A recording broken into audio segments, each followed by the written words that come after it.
This is the Nood Flasher 2.0. I was sent a review from another brand as part of a comparison campaign. But I'm gonna go ahead and unbox and test this out on its own first, so let's go. Create a Nood account, instruction manual, your power cord, and your IPL hair removal device, single bulb in there, no cooling window. Do note, this one did not come with protective eyewear or a razor, which is the first time I've ever seen those not included with an IPL device, so provide your own there. It did come with these two though, a daily exfoliating cleanser and a daily soothing aloe. So I'm gonna use eyewear from another IPL. Safety first. I'm gonna plug it in back here, power it up here.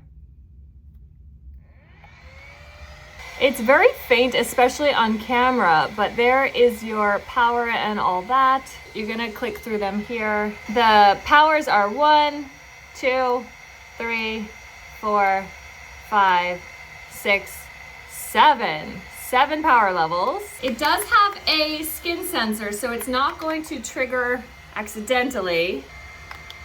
Nice, no pain. If you long press, it turns on the auto glide. Just move it along.